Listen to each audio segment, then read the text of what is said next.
Guys, Jackie Mumfrey, the real estate maven.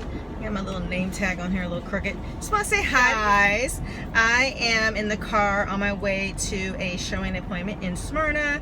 Then we're going to look at some stuff in Mableton, and then go look at some stuff in Powder Springs. And hopefully between now and 8 o'clock, we will get all 7 of these houses. And it's right now 3:45 in the afternoon on a Wednesday. And when you're showing properties, I just wanted to come to you guys and just give you some tips. If you are out looking, is that a lot of the houses that are on the market currently are occupied.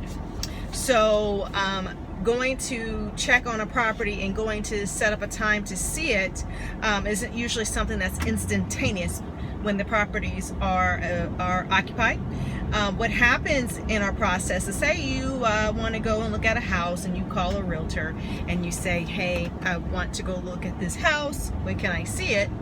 Usually that agent, unless it's vacant, that agent has to go back to the seller to see when the house might be available to show on any particular day, any given day. Somebody wants to work with me, I usually bring them in for a consultation, do an over the phone consultation, make sure they get with a lender, get pre-qualified, and so that they'll have a full understanding of what's required for their loan.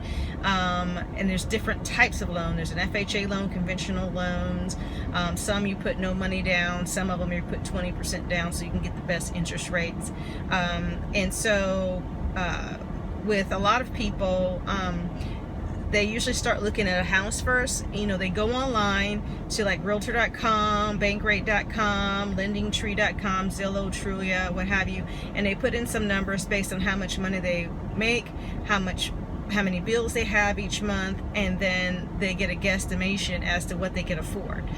Lenders are not going to pre-approve you that way. They're going to look at the full financial picture.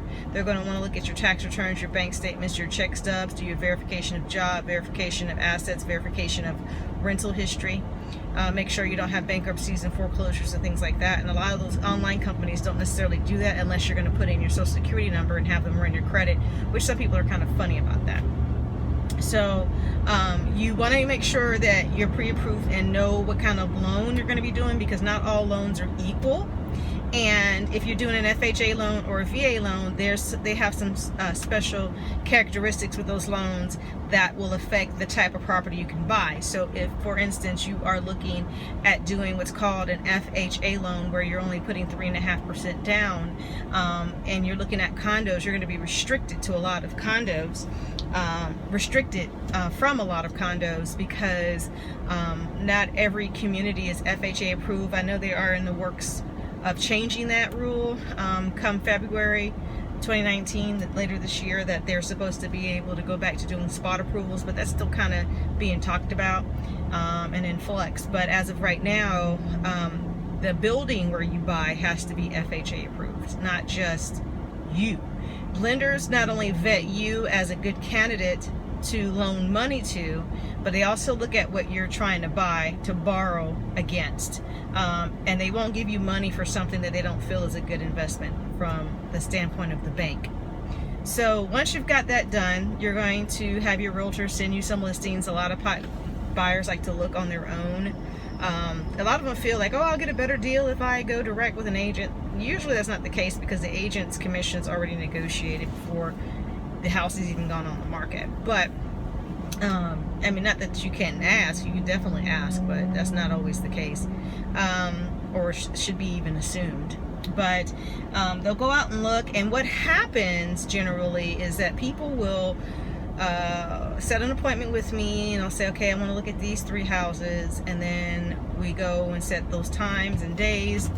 I get with the listing agent that represents the seller, ask them questions about the property, if there's anything we should know before we go see it. How do we see it? Are there dogs that we need to be aware of in the house? Cats?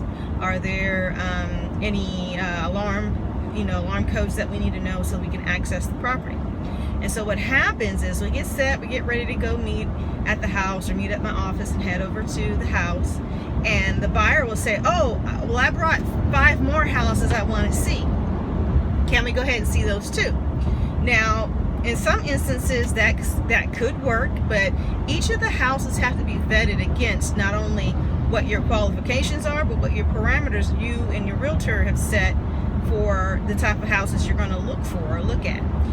Not everything that glitters is gold, so sometimes you'll see stuff, or when people tell their coworkers that they're buying a house, a lot of times they'll say, oh, you should look at this house, or or even you should use my realtor, my loan officer, my this, my that, instead of just letting you have your own process. People always want to look out for you and help, which is a blessing to be able to experience, but a lot of times I find it to be a hindrance because no two people usually like the same house, so, or like even the same process, or the same realtor, or the same loan officer. Everybody's, it's kind of like if you got into a relationship with somebody, dating, and you're going out on a couple dates, and your friends say, oh, you should go out with this guy, you should go out with my friend instead. You'd be like, well, okay, thanks for hooking me up, but I'm good with who I'm with right now, unless you're just not sure with who you're with, but you guys get the point.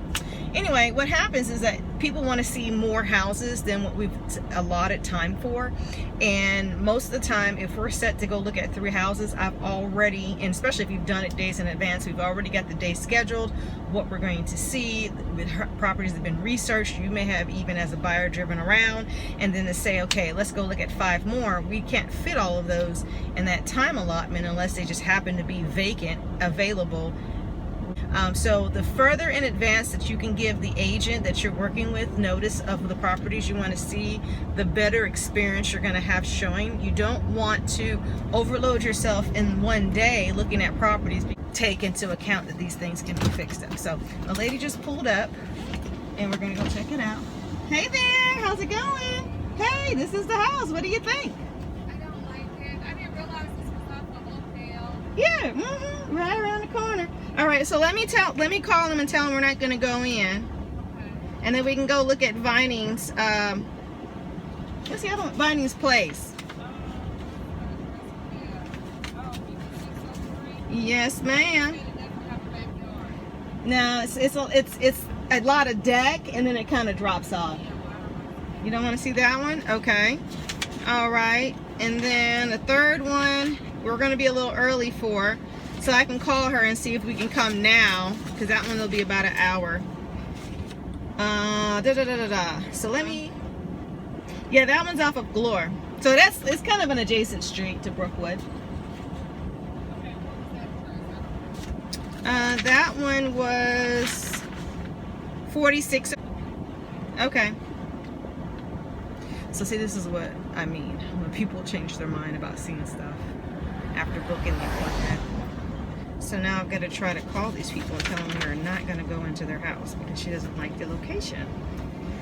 So when they go and drive the area first, they kind of know if they like to be in the area. Let's see.